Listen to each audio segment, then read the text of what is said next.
السلام علیکم ورحمۃ اللہ وبرکاتہ۔ نحمدہ ونصلی علی رسولہ الکریم، اما بعد، اعوذ باللہ من الشیطان الرجیم، بسم اللہ الرحمن الرحیم۔ فمن یعمل مثقال ذرۃ خیرا یرہ ومن يعمل مثقال ذرة شرا يره۔ آمنت بالله صدق الله العلي العظيم۔ درود شریف پڑھیں۔ صلی اللہ علیہ نبی وعلى آلہ وصحبہ وبارک وسلم۔ صلاۃ و سلام علیک یا سیدی یا رسول اللہ صلی اللہ تعالی علیہ وسلم۔ حضرات، کافی تقریریں آپ لوگوں نے سن لی ہیں۔ حضرت مفتی محمد خالد رضا منظری صاحب کا حکم ہوا، تھوڑی دیر کے لیے میں بھی بیٹھا ہوں، لیکن آپ یہ نہ سوچیں کہ اتنی رات ہو گئی ہے۔ ہم اور آپ غوث پاک کے چاہنے والے ہیں۔ وہ 40 سال تک عشاء کے وضو سے فجر کی نماز پڑھی ہے، تو ہم اور آپ بھلا کم سے کم رات کا زیادہ حصہ اللہ کی یاد میں گزار دیں، اللہ اور اس کے رسول کی یاد میں۔ انسان کا اگر یہ عقیدہ ہو جائے کہ اللہ تعالی ہمارے ہر فعل کو دیکھ رہا ہے، تو ہو سکتا ہے کہ وہ گناہ سے دور رہے، نیکیوں کی طرف راغب ہوتا رہے۔ کیونکہ اللہ کا بیان ہے، فَمَن يَعْمَلْ مِثْقَالَ ذَرَّةٍ خَيْرًا يَرَهُ۔ جو ذرہ برابر بھی بھلائی کرے گا اللہ تعالیٰ اسے دیکھ رہا ہے۔ وَمَن يَعْمَلْ مِثْقَالَ ذَرَّةٍ شَرًّا يَرَهُ۔ جو ذرہ برابر برائی کرے گا اللہ اسے بھی دیکھ رہا ہے۔ امام غزالی علیہ الرحمہ نے مکاشفۃ القلوب میں لکھا ہے کہ ایک لڑکا ایک لڑکی پر محلے میں عاشق ہوا، اور لڑکے نے لڑکی کے پاس پیغام بھیجا کہ میں بہت دن سے تم سے محبت کرتا ہوں، تمہاری آنکھیں میرے دل میں گھر کر چکی ہیں، میں ملنا چاہتا ہوں۔ یہ واقعہ، اب یہ بات بدل گئی، حضرت علی رضی اللہ تعالیٰ عنہ کے زمانے کا تھا، جب اس نے کہا کہ تیری آنکھیں میرے دل میں گھر کر چکی ہیں، میں ملنا چاہتا ہوں، تو لڑکی نے جب سنا تو روئی کہ یا اللہ، اگر میری آنکھیں خوبصورت نہ بنائی ہوتی تو مجھے آج گناہ کی دعوت نہ ملتی۔ یہ کہا اور چاقو لیا اور دونوں آنکھوں میں چاقو مارا اور دونوں آنکھوں کو نکال کر پلیٹ میں رکھ دیا، اور جو خبر لے کے آئے تھے انہی کو دے دیا، کہا لے جاؤ میری آنکھیں اس کو دے دو، اگر میری آنکھیں اس کے دل میں گھر کر چکی ہیں۔ وہ آنکھیں مجھے نہ چاہیے جن آنکھوں سے مجھے گناہ کی دعوت ملے، اور بے ہوش ہو گئی۔ وہ پلیٹ میں آنکھیں لے کر جب اس کے عاشق کے پاس پہنچے، وہ دیکھا تو اس کے منہ سے بھی ایک چیخ نکلی، وہ بھی گر گیا۔ حضرت علی رضی اللہ تعالیٰ عنہ کا زمانہ تھا، حضرت علی کو پتہ چلا، قریب تشریف لائے اور اس کی دونوں آنکھوں کو اٹھا کر اس کے دونوں آنکھ کے گڑھے میں رکھا، اور حضرت علی نے ہاتھ پھیرا تو آنکھیں پھر الحمدللہ روشن ہو گئی۔ اس میں حضرت علی سیدنا رضی اللہ تعالیٰ عنہ کی کرامت بھی ہے، اور ایک یہ کہ وہ لڑکی کیسی تھی کہ جس نے آنکھ تو دے دینا گوارا کیا، لیکن گناہ کے قریب جانا گوارا نہیں کیا۔ کیوں؟ اس کا ایمان تھا کہ اللہ دیکھ رہا ہے۔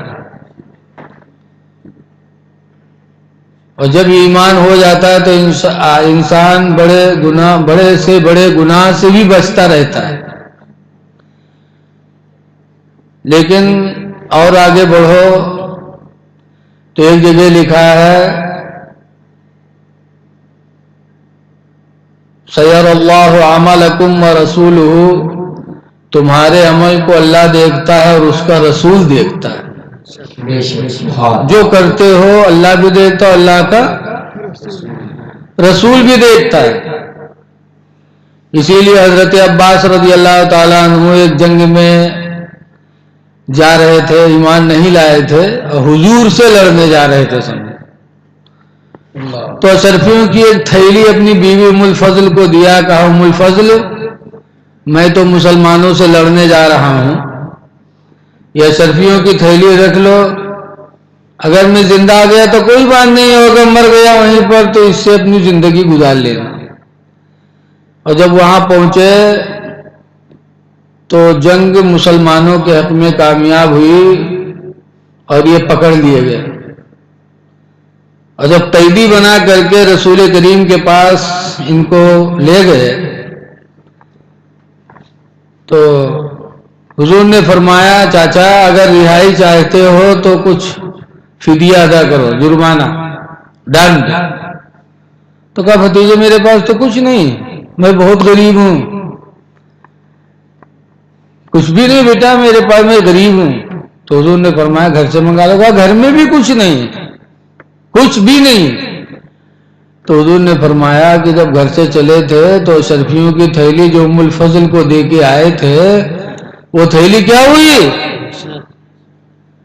تو عباس کے آنکھوں میں آنسو بھر آئے، کہا خدا کی قسم جو تھیلی میں نے ام الفضل کو رات کی تنہائی میں دیا تھا میں جانتا ہوں یا میری بیوی جانتی ہے اور تیسرا کوئی نہیں جانتا، اور تم مدینے میں رہ کر کے ساری خبر رکھتے ہو. خدا کی قسم آپ کا یہ علم غیب ثبوت دے رہا ہے کہ آپ کی رسالت سچی رسالت ہے. حضرت عباس یہ منظر دیکھ کر کے ایمان لے آئے. اب یہاں دو چیزیں، ایک تو یہ کہ اللہ کے رسول بھی دیکھتے ہمارا تمہارا کام، اور دوسری یہ بھی کہ حضرت عباس علم غیب رسول دے کر ایمان لائے، اور آج مسلمان ہو کر کے علم غیب کا انکار کر رہے ہیں. کیوں؟ اس لیے کہ اللہ جسے گمراہ کر دے اسے کوئی ہدایت دینے والا نہیں.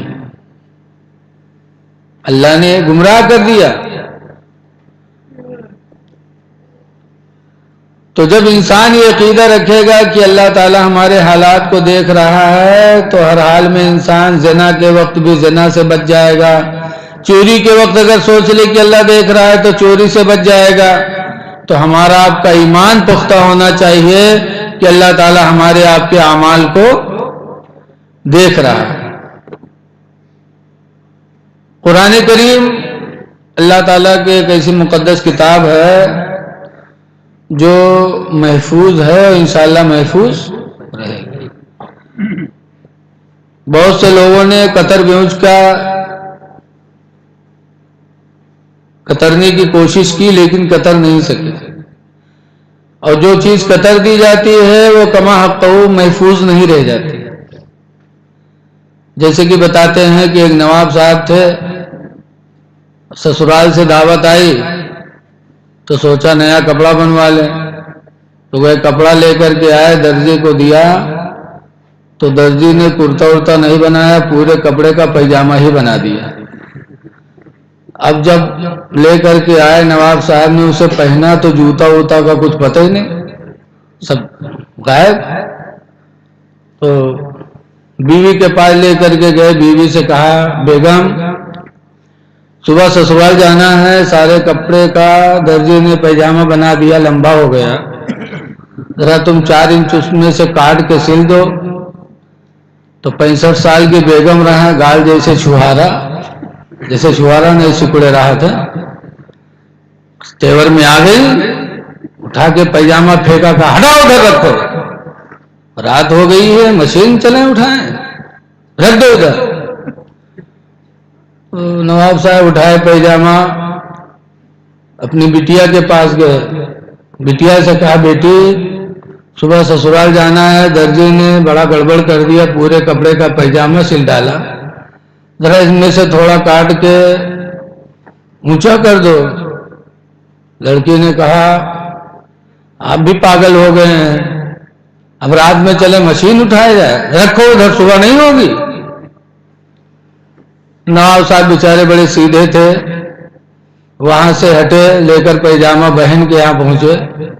بہن کے پاس, سب گھر ہی میں تھی, بہن کے پاس پہنچے, بہن سے بھی کہا تو بہن بھی ایسے ہی ناراض ہو گئی.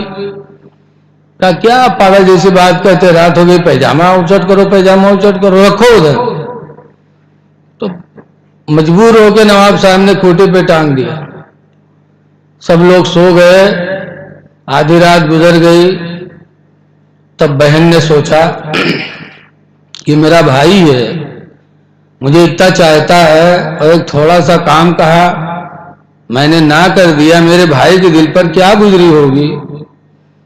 تو آدھی رات کو بہن اٹھی, کھونٹی سے پیجامہ اٹھایا اور 4 انچ کاٹ کر کے اور سل کر کے کھونٹی پہ ٹانگ دیا. گھنٹہ 2 گھنٹہ کے بعد بٹیا کی آنکھ کھلی تو بٹیا نے سوچا میرا باپ ہے, اتنا مانتا ہے, اور تھوڑا کام کہا میں نے نہ کر دیا, میرے باپ کو کتنی تکلیف ہوئی ہوگی. تو بٹیا اٹھی گئی, کھونٹی سے پیجامہ اٹھایا اور اس نے 4 انچ کاٹ کر کے اور سل کر کے ٹانگ دیا. صبح سویرے جب بیگم کی آنکھ کھلی تو بیگم نے سوچا کہ میرے شوہر نے میرے لیے سب کچھ کیا ہے, ہائے افسوس میں نے اپنے شوہر کا تھوڑا کام نہ کر سکی. وہ اٹھی گئی, کھونٹی پہ پیجامہ ٹنگا تھا وہ اٹھایا اور 4 انچ کاٹ کر کے اور سل کے ٹانگ دیا. اب صبح جب نواب صاحب اٹھے, سسرال جانے کی تمنا سب کو بہت ہوتی ہے, جلدی جلدی نہایا اور پیجامہ جب اٹھایا پہنا تو بجائے پیجامہ کی وہ نیکر ہو گیا.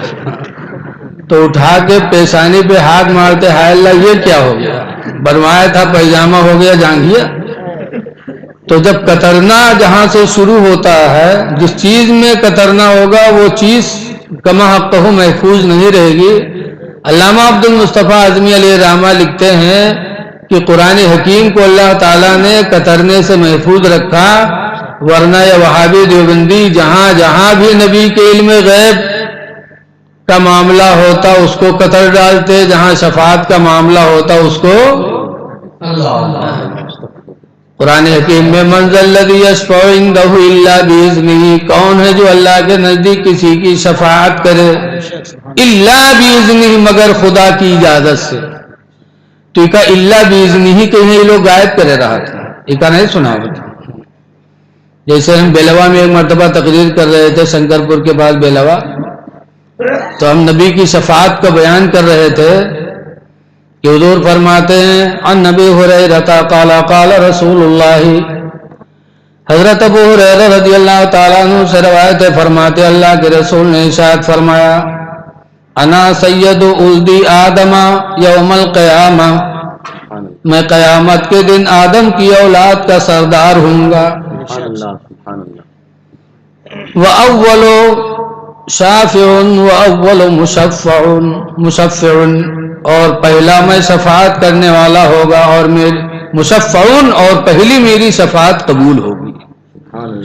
حضور فرماتے ہیں پہلا ہوں گا جو میں شفاعت کروں گا اور میری شفاعت قبول ہوگی. تو ہم نے اس سے کہا کہ حضور کی شفاعت ثابت ہے, جیسے کہ حافظ قرآن کے بارے میں کہ لکھا ہے وَيُشَفَّعُ فِي عَشْرَةٍ مِّنْ أَهْلِ بَيْتِهِ, اللہ تعالیٰ حافظ قرآن کی شفاعت اس کے گھر کے 10 لوگوں کے بارے میں قبول کرے گا. كُلُّهُمْ قَدْ وَجَبَتْ لَهُمُ النَّارِ, اور وہ 10 ایسے ہوں گے جن کے لیے جہنم واجب ہو چکی ہوگی. جب ہم نے پڑھا کہ جب حافظ قرآن شفاعت کرے گا 10 جہنمیوں کی, تو ہمارے نبی تو بدرجہ اولا شفاعت کریں گے. ایک جگہ ان جابر قال قال رسول اللہ صلی اللہ علیہ وسلم، حضرت جابر سے روایت ہے، فرماتے اللہ کے رسول نے ارشاد فرمایا، من قال حین یسمع النداء، جو اذان سننے کے وقت کہے اللہم رب هذه الدعوة التامة، یعنی اذان سننے کے بعد اذان کی دعا پڑھے تو حضور فرماتے فَكُنْتُ لَهُ يَوْمَ الْقِيَامَةِ شَافِيًا وَشَهِيدًا، تو قیامت کے دن میں اس کی شفاعت بھی کروں گا اور اس کے ایمان کی گواہی بھی دوں گا۔ ان حدیثوں سے ثابت ہوا کہ نبی شفاعت فرمائیں گے۔ جب یہ تقریر کر رہا تھا تو کلیم لکڑی والے جو ختم ہو گئے وہ کھڑے ہوئے کہیں مولانا صاحب کہاں شفاعت کریں گے؟ قرآن میں لکھا ہے منجل لجی اسپو، تو ہم کہا منجل لجی اسپو کہاں مطلب کہیں کوئی شفاعت نہ کری، تو ہم کہیں آگے کہا لکھا ہو کہ آگے اور پڑھو، تو کہتے ہم کہوں حافظ جی تھوڑے جو پورا قرآن تم کا سنیں، تو ہم کہا ہاں تم کا آدھا رٹاوے گواہ ہے، آدھے رٹاوا گواہ اگر پوری بات بتا دیتے تو تم گمراہ ہونے سے بچ جاتے۔ کہ آگے کہاں ہے؟ ہم نے کہا منزل الذی یشفع، کون ہے کس کی شفاعت کرے؟ الا باذنہ، مگر اللہ جس کو اجازت دے دے، مگر خدا کی اجازت سے۔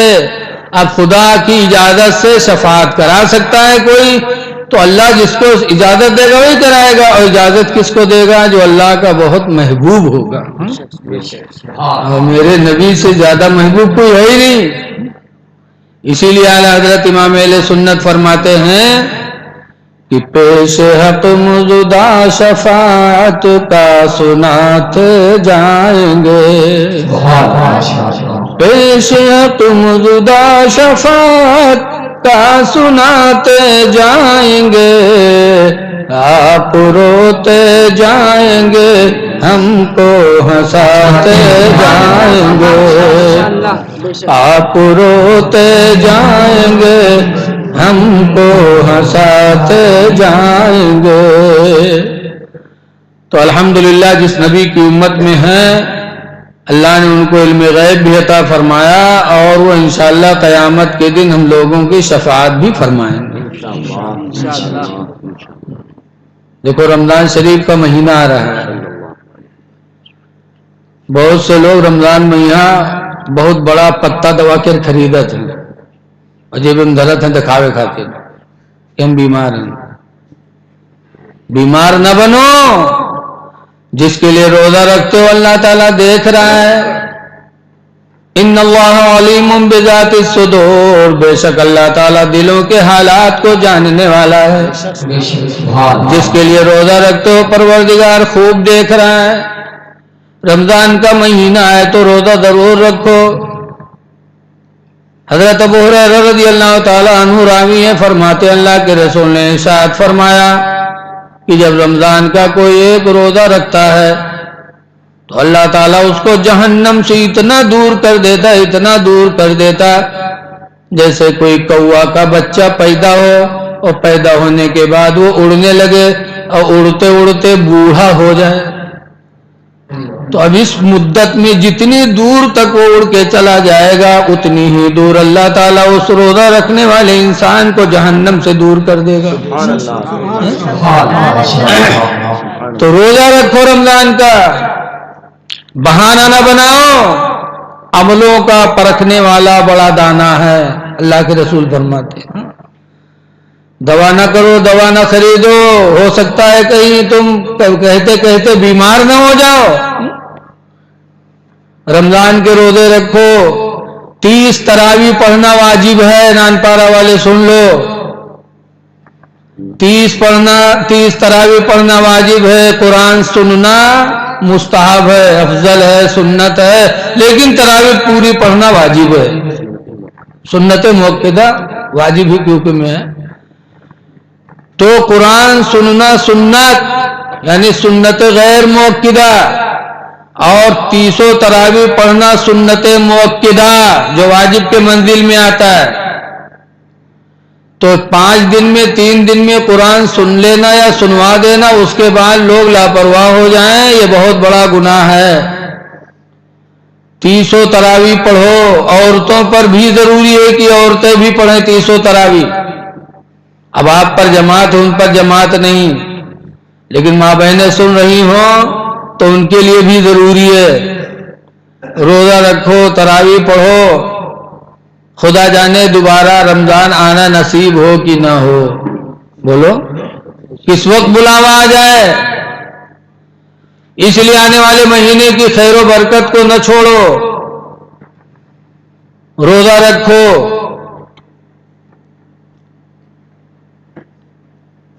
روزہ اور قرآن پڑھو، روزہ رکھو۔ لکھا ہے الصوم والقرآن یشفعان یوم القیامہ، کہ روزہ اور قرآن یہ دونوں قیامت کے دن شفاعت کرائیں گے۔ قرآن بھی بولے گا، روزہ بھی بولے گا، پروردگار اس نے ہمارے لیے راتوں رات کا سونا چھوڑا، روزہ بولے گا پروردگار اس نے ہمارے لیے کھانا پینا سارے ذائقے اس نے چھوڑے ہیں، پروردگار تو اسے بخش دے۔ تو اللہ تعالیٰ روزہ اور قرآن کی شفاعت کو قبول کرے گا اور دونوں بخش دیے جائیں گے۔ تو روزہ رکھو، قرآن پڑھو۔ ایک صاحب تھے، روزہ کب تک کا رکھا جائے؟ صبح سے شام تک۔ اور روزے کی حالت میں بات آ گئی تو ایک صحابی کی فضیلت دیکھو، صحابہ کا درجہ کتنا بلند ہے اللہ کے رسول کی دربار میں، کہ رمضان میں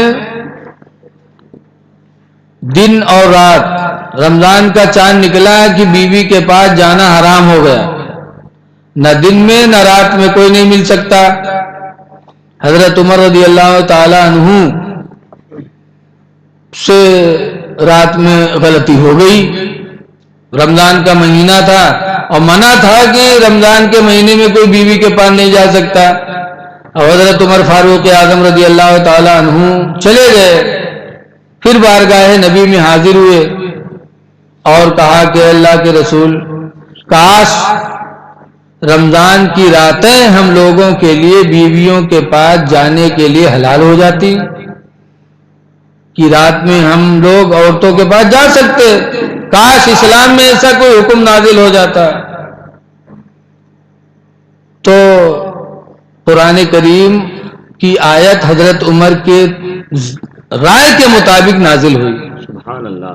وَحِلَّتْ لَكُمْ لَيْلَةُ الصِّيَامِ الرَّفْثُ، کیا ہے قرآن کی آیت؟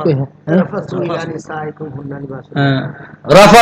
إِلَىٰ نِسَائِكُمْ، کہ تمہارے لیے رمضان کی رات میں بیویوں کے پاس جانا حلال کر دیا گیا۔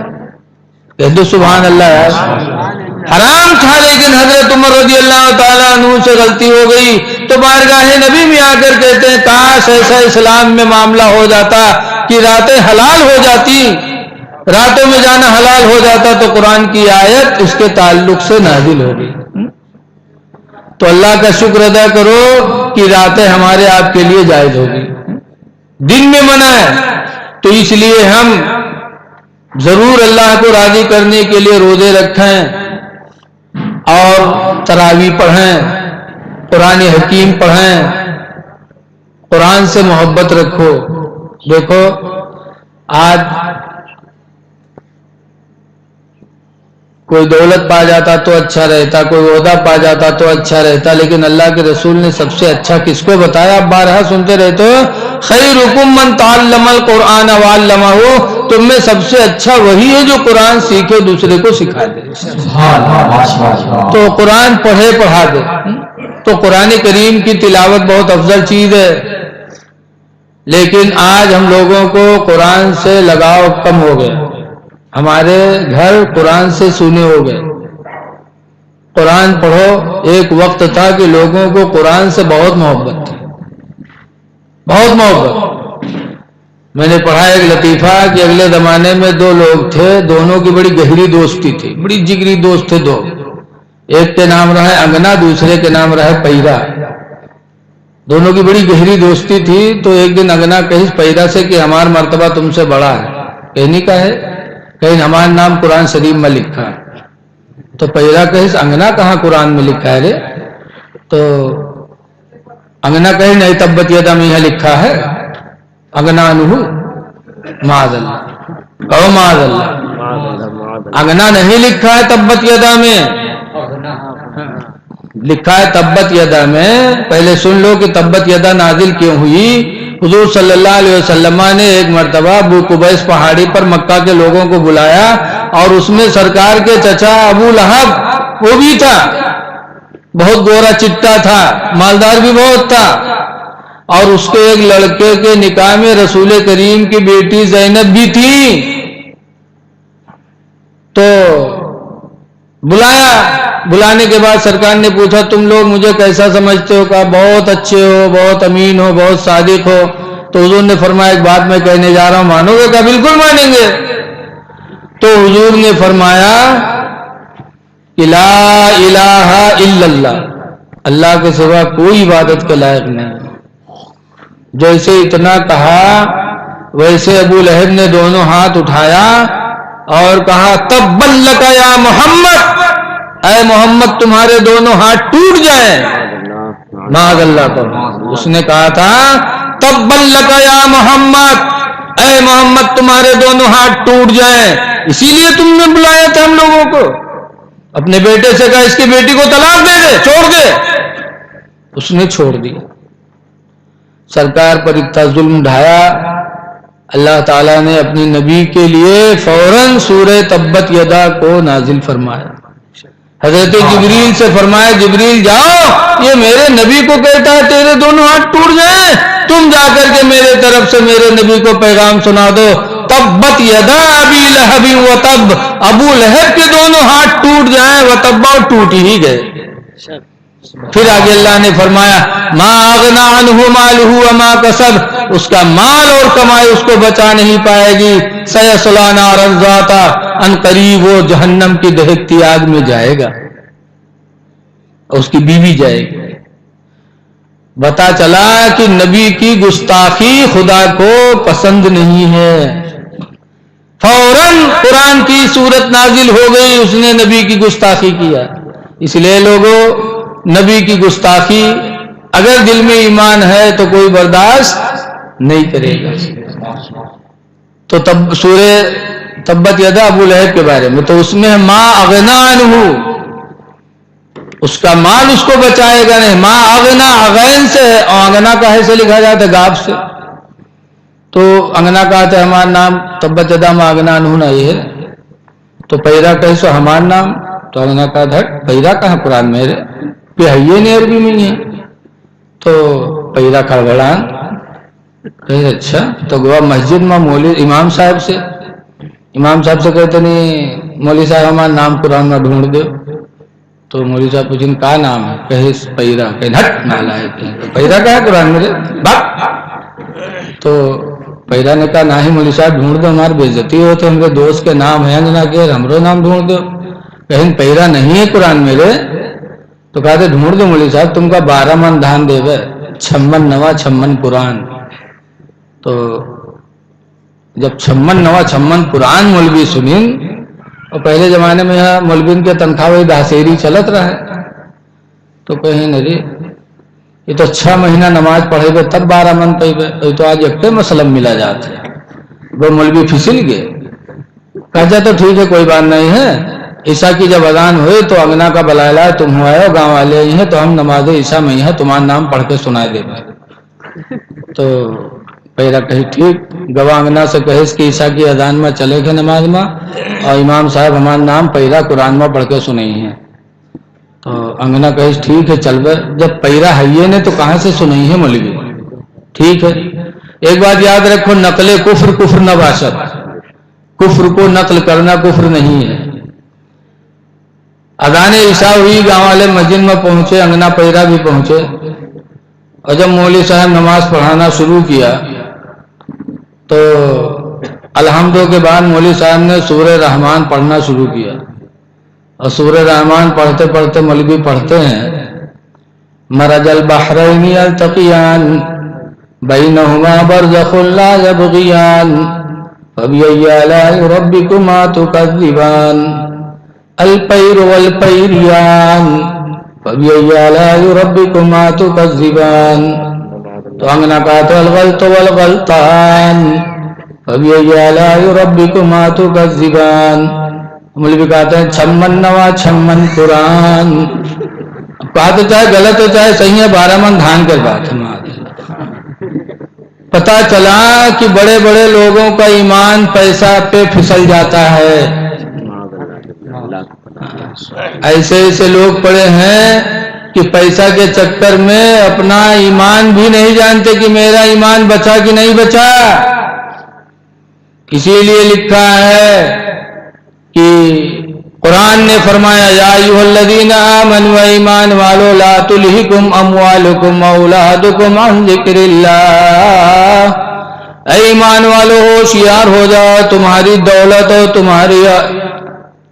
اور تمہاری اولادیں تم کو ذکر الہی سے دور نہ کر دیں.